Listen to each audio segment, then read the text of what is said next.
Wondering if NVIDIA's upcoming GeForce RTX 5070 and 5070 graphics cards are really as impressive as they sound? Today, we're going to take a deep dive into the specs and features of these next-gen GPUs. I've been wondering, what took you so long to discover this channel? We'll explore everything from raw performance to power consumption and help you decide if they're worth your hard-earned cash.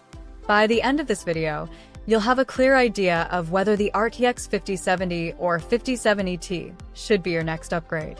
Let's start by looking at what the RTX 5070 and 5070 Ti bring to the table.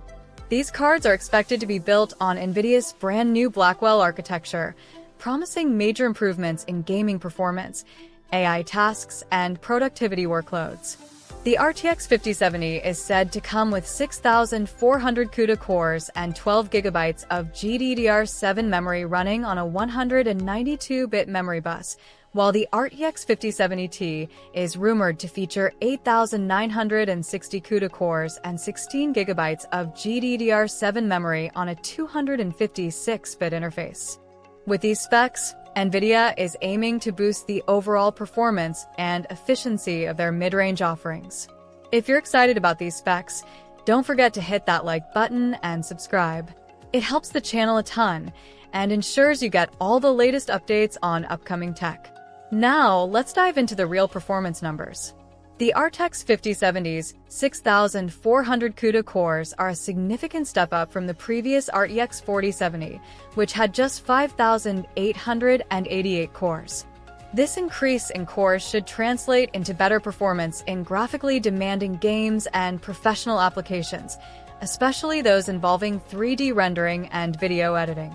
The RTX 5070 Ti, with its 8,960 CUDA cores, promises an even bigger jump in performance over the RTX 4070 Ti's 7,680 cores.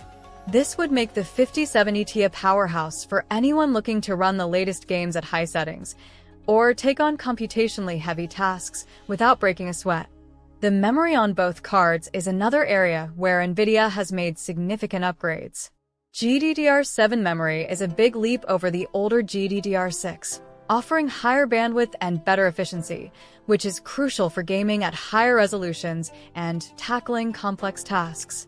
The RTX 5070's 12 GB of GDDR7 on a 192-bit bus should offer a great balance for gaming at 1440p or even 4K, while the RTX 5070 Ti's 16 GB of GDDR7 on a 256-bit bus makes it more future-proof. Perfect for 4K gaming and intensive professional workflows that require large memory buffers. So far, it's looking pretty promising, but let's take a moment to consider some of the potential drawbacks. The power consumption of both cards has also been revealed, and it might be a concern for some users. The RTX 5070 is rumored to have a TDP, thermal design power, of around 220 watts, while the RTX 5070 Ti could draw as much as 300 watts. That's a bit higher than the previous generation, and could mean you'll need to upgrade your power supply if you're working with older setups. Additionally, higher power consumption could lead to higher energy bills over time, especially if you're gaming or working on heavy workloads for extended periods. But let's not forget the good stuff. The increase in performance from both cards over the previous generation means you'll be able to game, edit, and create with more speed and efficiency than ever before. The RTX 5070 and 5070 Ti are also expected to support NVIDIA's latest technologies, like DLSS 3.0 and ray tracing, which will further enhance the realism and visual quality of supported games. Here's a fun little side note. If you're into gaming at high resolutions or multitasking with heavy programs, these GPUs should keep you ahead of the curve for the next few years.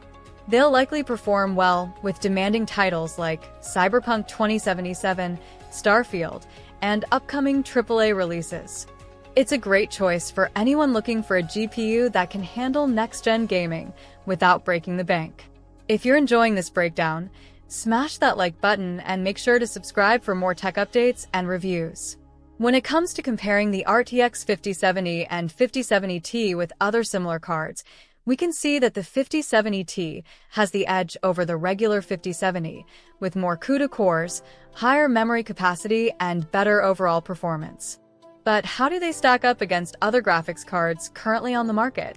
The RTX 5070 Ti sits somewhere between the RTX 4070 Ti and the RTX 4080, and while it may not offer the same raw power as the 4080, it provides a solid mid-range alternative for those who don't want to drop $1,000 plus on a high-end GPU.